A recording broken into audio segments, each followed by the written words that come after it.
You toy and collectible fans, fly guy for TekSushi.com, giving you another look at a Batman Mattel collectible figure.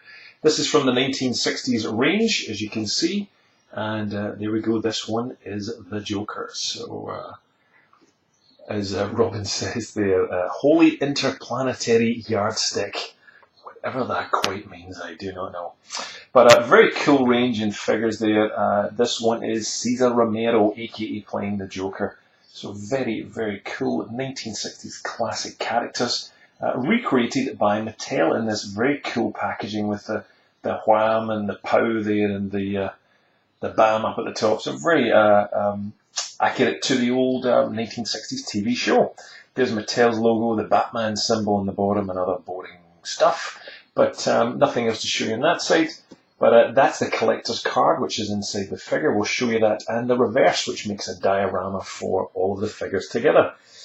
So as it says there, same time bat channel, featuring all these characters. We'll review all of these on the channel, and there's just a bit on the back about the Joker. I picked mine up at DorksideToys.com. They had all of the figures in the range, including the Batman and Robin 2-pack, which we'll get around to reviewing as well. But they did their best to keep these figures as minty fresh as you could. Unfortunately, one part of the design, it's not really their fault. I mean, it's just the design of the figures. The Batman's head poking out. He's a really stupid card design. It's just not going to be preserved very well. But otherwise, the card's pretty bang on minty fresh, as good as they could get. It's a huge card, it has to be said. But anyway, let's get a look at the figures. So this is Cesar Romero. Now, if you know anything about this character at all from the early show, one of the things which... let me take this off the stand here and I'll show you that. One of the things about this character was his moustache at the time was a bit of a big sensation just before he did Batman. Don't ask me why, this was a long time ago.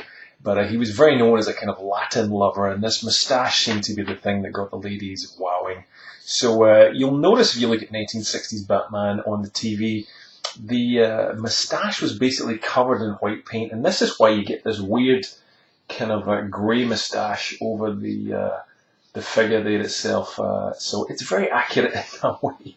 We do get the crazy white paint. It does look very much like Cesar Romero, and the green hair is just popping off the screen here as it is in the flesh. It's just crazy looking, and the pink or purple jacket as he's got there, very pink actually, and his green shirt underneath.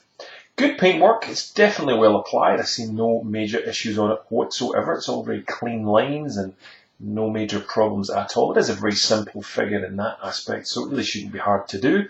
But even the smaller aspects, sometimes like buttons and other things can sometimes get print errors, but it's pretty on the money.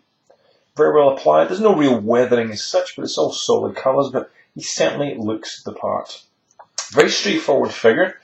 Same articulation as we had on Batman in the last review. This guy has a movable head, and it does move up and down, so there's a little bit of give and take.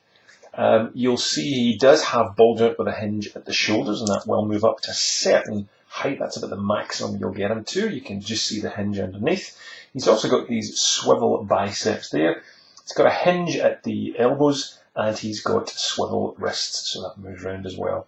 On his waist in this figure, if I can just get underneath, only swivels round. There is no extra ab crunch on the figure, so you just get that swivel waist there.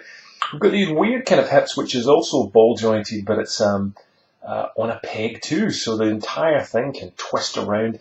Not only that, but it's then got swivel thighs on top of that. Ball joint with a hinge at the knees, and at the very bottom we've got just a little bit movable, but a little bit hard to move because of the very stiff kind of trousers that he's got down there at the bottom. But you do get ball joint, or hinged, I should say, ankles on that figure. So plenty of movement and articulation on pretty much for a figure that you're going to display, I would imagine, in a standard pose. So really liking that a lot. He also comes with a stand. The stand says Zappa this time instead of Batman's Pow, and it has a little slot there for a card to go into it. That card is part of a series. You'll need to collect them all, including Batman Surfs Up. On one side, you get a painting of the character from the movie, or the 1966 movie plus the TV show. In this case, it's taken from the movie. And on the back of it is a Batcave diorama scene, and you'll need all of the characters to make that up. There's the bat phone in there too. So very impressed with this range. Very, very cool figures. As I said, I got mine from DarkSideToys.com. There's a link directly underneath if you want to go and buy it. They have quite a few back in stock. I've seen that the other day. I went to go and top up some more, and they've got more, so definitely check them out. What do you think of this? Good, bad? Did you like this range? I know some of you have been collecting it. Some of you are as old as me and remember this TV show because of the reruns in the 70s and 80s. But I like it. I really like the way they're plundering this license and using it quite well. And I think the figures are good quality, so it's nice to see something from Mattel that I can actually buy.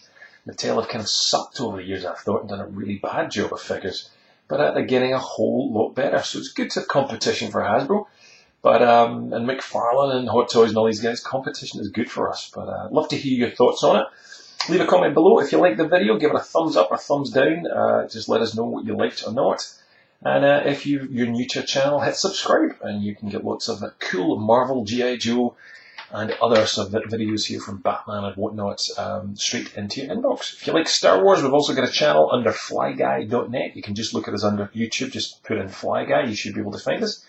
And we've got over 700 Star Wars reviews on there, from the Black Series to Hot Toys to Sideshow to Lego, you name it. Plenty of Star Wars stuff to keep you busy. That's it. More Batman reviews are coming up.